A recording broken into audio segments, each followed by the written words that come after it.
Okay, we're on to the retailing side of things now. So the last set of notes was distribution. So we'll now focus on retailing. 23 slides, so I'll try and push through them a little bit faster.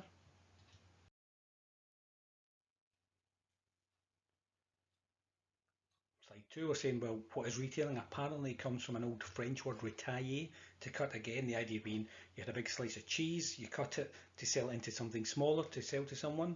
Apparently, don't blame me if that's not true, but there's the definition of business that sells products to consumers for personal family use, and as we keep stressing, final link in the distribution channel links manufacturers with consumers.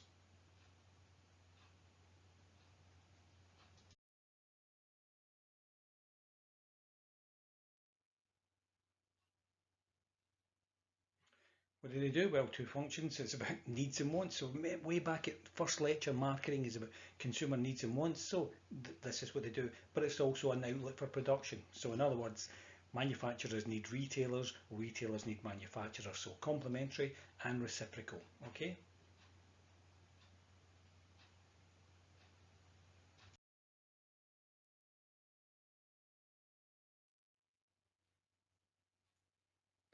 What we're going to look at here is how retail power, what are the factors that led to the development of it, grown gradually over the last 40 years.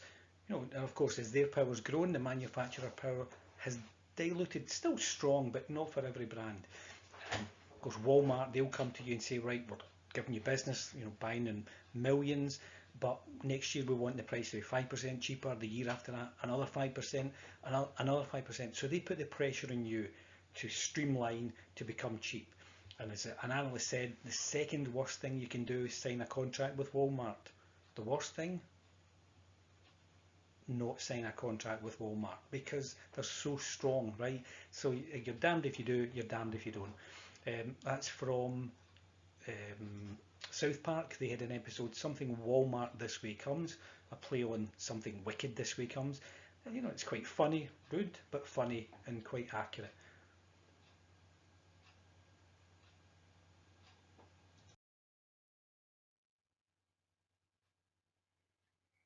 I think I should have mentioned in that last slide that Walmart, remember, only really developed in the early 60s. So from being in the 60s a small retailer to one of the world's largest firms, let alone the world's biggest retailer, so this is what the dynamic sense of it. So these are some of the factors here.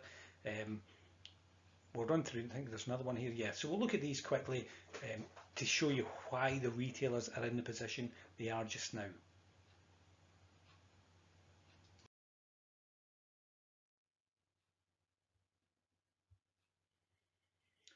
So a multiple retailer is classified as a retailer with how many shops here? So think about this one, I'll come back to it at the end. There was the thing in the 1950s, so multiples accounted for 20% of the market, cooperatives 23%, but remember, there wasn't a national cooperative organisation, it was all local cooperatives. So like the Kirkcaldy Co-op would be different from the Paisley Co-op or the Coatbridge Co-op, right? But over time they've had more amalgamation. So, and of course independents, 57%, which, that's not the case now. So if you were in the high street, you'd see lots of different shops. It would have an authentic feel to it. And they couldn't challenge manufacturers. So what did you think? How many outlets do you need to be a retailer? If you said 25, that's not right. Did you say 35? That's not right. Did you say 20? That's not right. 10. 10 shops, that makes you a multiple retailer.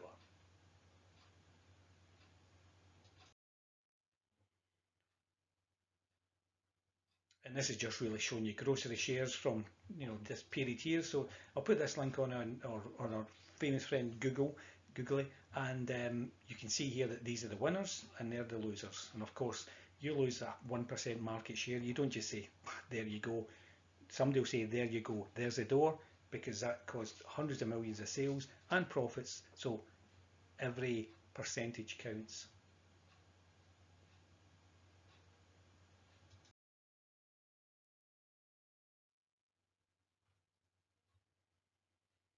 Another factor here is retail consolidation. There could be mergers or takeovers. Like the department stores, every town had its own department store, well, city, etc. But now gradually they became Debenhams or Frasers or whatever it may be, but now of course they're under threat. Walmart took over Asda, Morrison's took over Safeway, you know, all these ones. So there's mergers. The outcome is here, you know, the increased buying power. That's back to Walmart. Of course, Walmart would say that we'd rather rather than sell one product to make 10 cents, they would sell 10 products and make 1 cent each, right? So less choice and higher profits. And as they proposed to merge with Sainsbury's, never going to happen because the CMA, Competition and Markets Authority, said no, this is not good for consumer choice.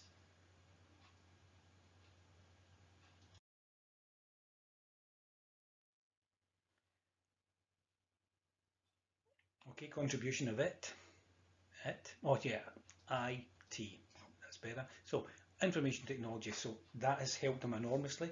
It's expensive, but it's allowed them to grow because, you know, half day stores used to close on a half day sometimes during the week to count the stock, physically count the stock, but now it's all computerized. And of course, with 100 stores, the management structures, you know, now you need fewer people in the head office and more people in the stores, and keep it streamlined here. So things like stocks and operating systems, you know, the computers have helped here. So that's been a big growth, a big advantage to them. And of course, smaller retailers can't always afford this.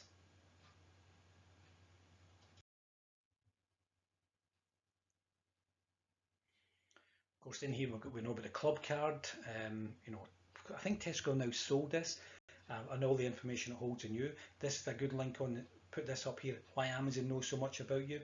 Worthwhile reading.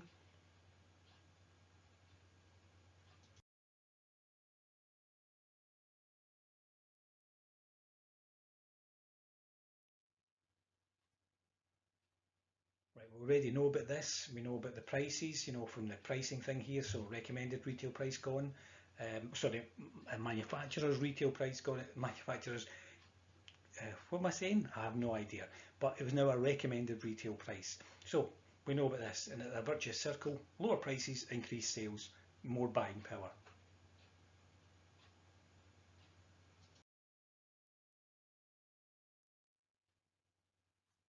And of course, standardized formats. The fact is, you get a winning format, you roll it across the country. Now, you can grow naturally, slowly, or borrow money, or franchise, or merge, etc., so that all the shops become the same. So the idea is, you know, winning formula works in 10 towns, 20, 100, and sometimes it's led to this accusation in the UK. We have clone towns. They're all the same, right? And what you actually like is going somewhere where it's a bit different. That's me. When I was a male model for Hollister. Yeah, those glasses were terrible.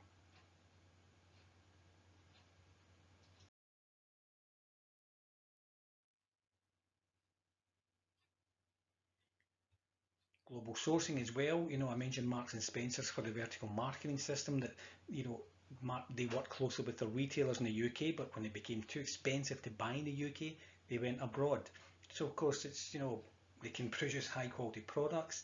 There's trade barriers are removed, although with Brexit it's going to be interesting to see what happens in the future. And with the technology, ties in with the last point, you know, video conferencing, email, you can see what's going on. Any problems, you'll know right away with it. Yeah, there may be these problems here, and we know about the ethical problems. It's a factory in Bangladesh. So these are ones. Global sourcing gives opportunities, brings problems, but it's not going to stop, right?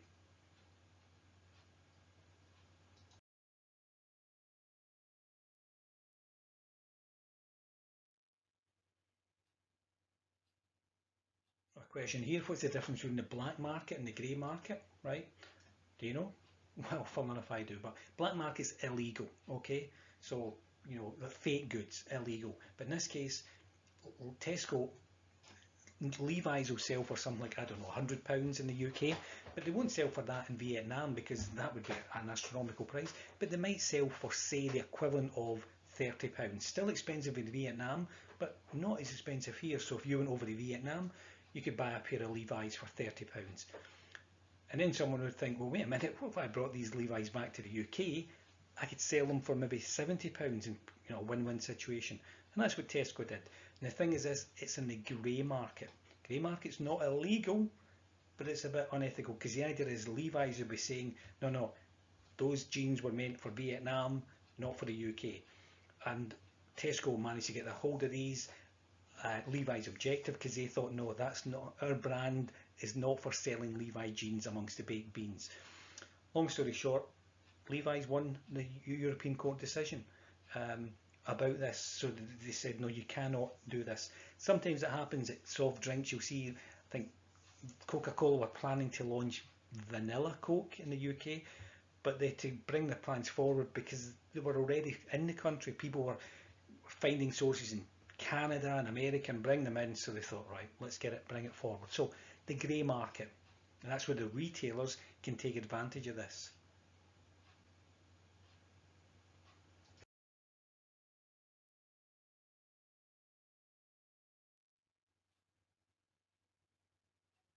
Of course, private label, we know about this, own brands. So roughly about 55% of grocery sales in the UK. There's different types. You can get a basic product, ultra cheap, their own label, and then even a premium own label. So the idea is that here's Tesco's Finest or Sainsbury's, whatever it may be.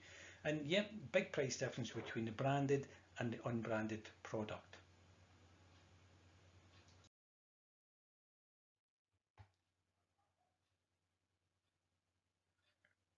Of course, these are just some of the reasons why. Have I got one more? I'll hang on. Right, so good value for money. The image of the store, it helps to build their brand, so you become loyal to the store and not the product. And it gives an advantage over retailers who don't have their own branded products. You can control the prices more, and that is one. And you avoid the manufacturer's promotional expenses. Remember, Pepsi spent 50 million on B1s, that girl. So here it is, you don't have that, and you can have a cheaper product. Oh my goodness me. And of course, yep, widely assumed own brands are made by widely, leading manufacturers must be in there. I think there's a word missing. You can work it out.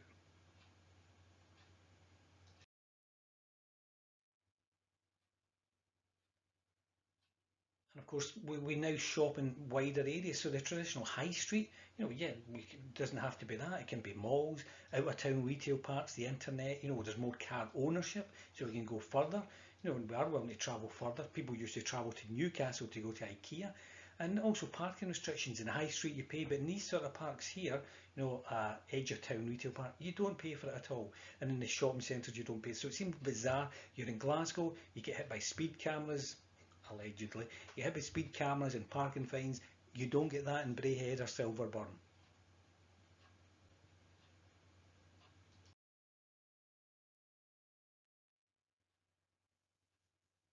And of course, we know about the decline of the high street, how we see, the bookmakers. Well, the bookmakers are retreating a little bit because they've lost their right to have these in-store gaming, like roulette type machines. They were called the crack cocaine of gambling. So they were often like £500 prizes. Now it's down to a few pounds. You've got the tannings, these places, the tanning salons, which don't add anything to the high street. A lot of charity shops, right? In some countries, they don't know what the charity shops are. They don't have them. And of course, just abandoned shops. So if you walk from Paisley train station, Gilmore Street to the university, it's not a pretty sight.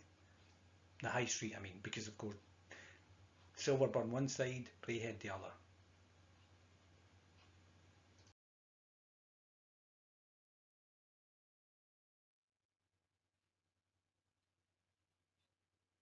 And that's just a link on a story from the New Statesman. You might have to register for it, but the slow death of the high street, explaining it's like not a virtuous circle, a vicious circle.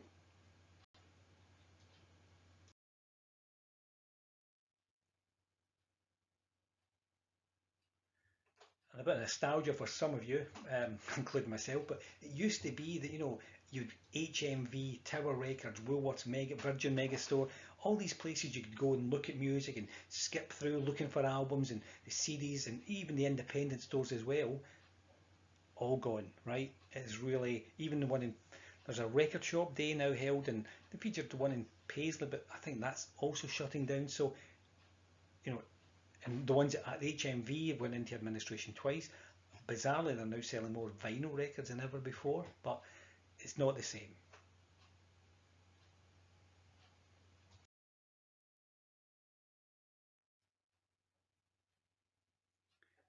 the one thing the retailers have got is their marketing. They're better at marketing now.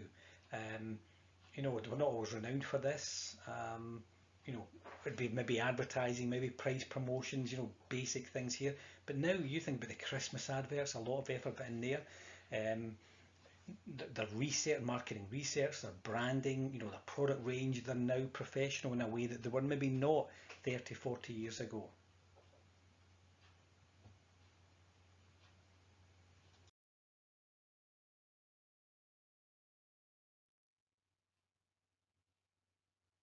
So, to sum up, yeah, retail power has developed over 40 years or so, and it's continuing.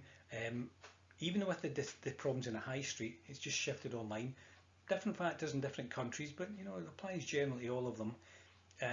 And it's now a global thing, right? They're breaking out to become global retailers and global brands. And we see here anything left hand. Well, that's a niche market here for the lefties amongst us. I'm putting my left hand up here. So, but there is still a role for independent and niche retailers. It's about creating that experience. It's about making a shop. Think about any shop that you're in that you loved being in, right? And it could be because, it's maybe the colour, it could be the music, it could be vibrant. Kids love Disney stores. It could be sportswear. How they. So the retailers are looking now about making the shops. They have offline and online and offline stuff, clicks and bricks, but they're trying to make it better. But some get it right. So we're going to see a lot of change in the high street, but it'll be interesting to see how they respond. So on that point,